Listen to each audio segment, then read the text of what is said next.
त्रेता युग में सूर्यवंश में राजा इक्ष्वाकु, दिलीप, भागीरथ, रघु और राजा हरिश्चंद्र जैसे प्रतापी राजाओं के बाद राजा दशरथ हुए।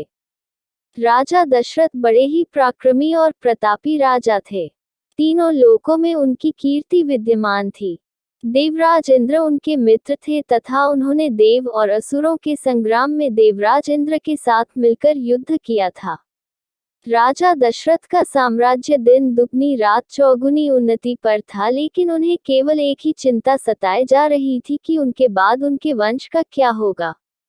राजा दशरथ की 3 पत्नियां थीं, जिनमें से सबसे बड़ी रानी कौशल्या थी, उनसे छोटी रानी कैकेयी थी तथा सबसे छोटी रानी सुमित्रा थी। 3 पत्नियां होने के बावजूद राजा दशरथ की कोई पुत्र नहीं था जो उनके कुल को आगे बढ़ा सके।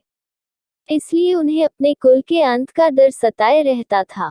इसी विषय में उन्होंने अपने कुल ऋषि से इस समस्या का समाधान पूछा। उनके कुल ऋषि ने बताया कि उन्हें पुत्र प्राप्त करने के लिए पुत्रेष्टि यज्ञ संपन्न करना होगा, जिसके फलस्वरूप उन्हें पुत्र की प्राप्ति अवश्य होगी।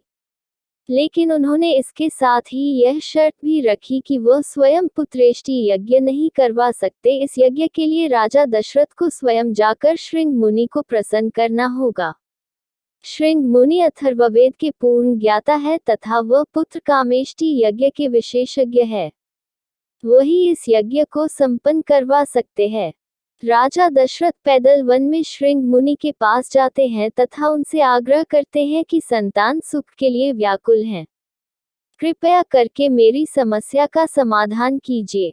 राजा दशरथ की सादगी तथा विनम्र आदर भाव के कारण श्रृंग मुनि प्रसन्न हुए और उन्होंने दशरथ का वचन दिया कि वह उनका पुत्र कामेष्टि यज्ञ करवाएंगे।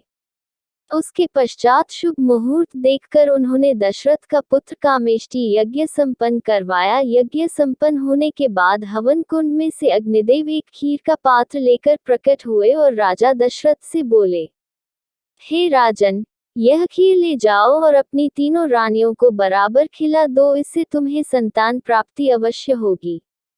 राजा दशरथ खीर का पात्र ले जाकर रानी कौशल्या तथा रानी कैकेयी को दे देते हैं। रानी कौशल्या तथा रानी कैकेयी अपने अपने पात्र में से एक एक निवाला सबसे छोटी रानी सुमित्रा को खिला देते हैं, जिसके प्रभाव से कुछ समय बाद राजा दशरथ के घर में एक साथ 4 पुत्रों का जन्म होता है।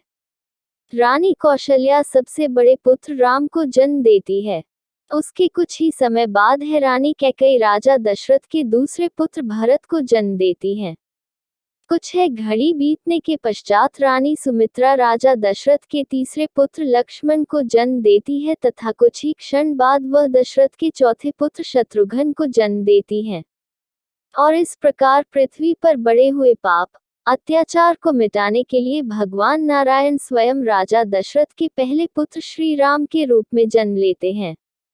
भगवान विष्णु के राम अवतार का साथ देने के लिए शेषनाग लक्ष्मण के अवतार में जन्म लेते हैं तथा उनके साथ ही भगवान विष्णु के सुदर्शन चक्र भारत के अवतार में जन्म लेते हैं तथा शत्रुघ्न भगवान विष्णु के शंख शैल के अवतार होते हैं। श्री राम, लक्ष्मण, भरत और शत्रुघ्न को 4 पुरुषार्थ का रूप माना गया है, जिसमें श्री राम धर्म का रूप होते हैं तथा भारत मोक्ष का रूप होते हैं।